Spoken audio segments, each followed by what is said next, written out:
Hello YouTube, it's Kurosama, and here today we're going to take a look at the figurized standard Diver Nami from the Build Divers line.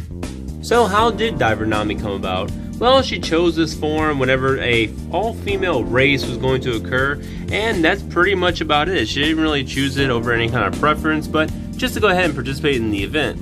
Okay, so let's go ahead and take a look at all the details.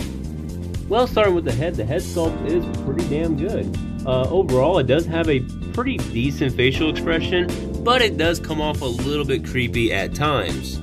And the details on the body are actually pretty good. There's a lot of good panel lining, as well as other features. And the details on the arms are not bad at all as well.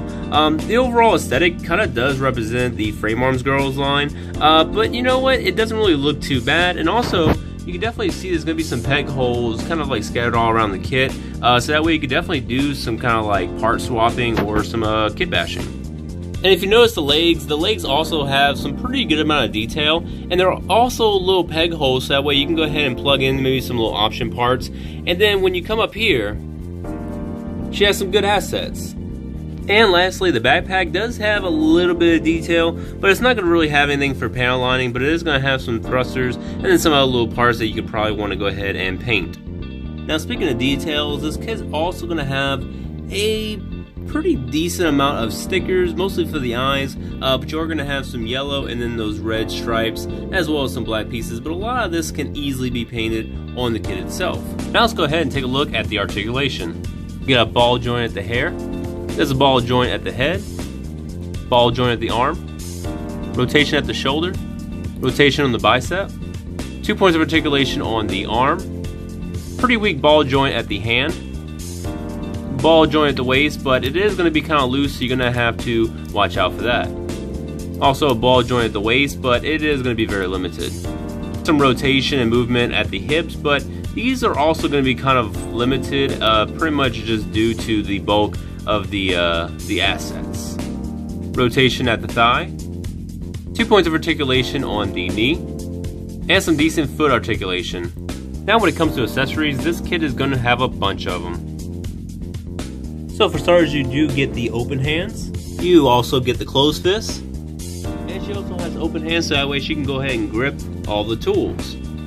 Now when it comes to different types of faces, she does have the kind of like angry battle face, pretty neutral happy face, and then my personal favorite, the winking face.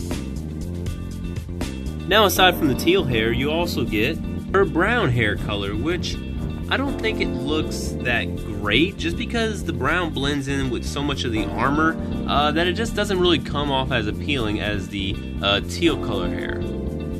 Now let's go ahead and take a look at her tools. First tool is going to be basically like a lance, but it has a pair of nippers right there at the top, and it's actually articulated. And next is going to be the shield, and there's actually a little bit of articulation right here, so this can basically rotate all around. And what the shield is kind of that little like piece, I guess, separator that comes in the mega size models. You also get a Gundam marker, which can be plugged into the hands or in the backpack. And the next tool is going to be the airbrush, which literally connects over to the compressor, which is the backpack. And the last accessory will be a nice little stand. It connects directly into the backpack. And now you can put her in all kinds of nice action poses. Pretty much anything that you can really think of that is kind of more oriented to her using those tools, or to just be putting cute poses.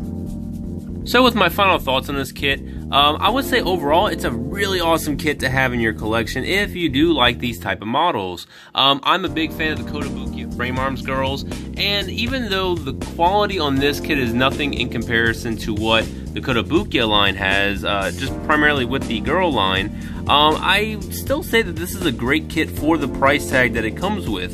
So if you're really looking for a girl kit, primarily made by Bandai, then this is definitely going to be the route for you. But if you want something that's just a little bit better in terms of quality, as well as like just, you know, not actually coming with stickers, but coming with like water slides, maybe Kotobukiya will be your best bet. But overall, I think this is a pretty nice kit to go ahead and pick up, and to especially customize with other kinds of Gundam parts. But other than that, guys, definitely thank you for watching. If you do enjoy this kit, definitely let me know in the comments below. And as always, leave a like, comment, and subscribe. But I'll be seeing y'all guys later in the next review. Bye-bye.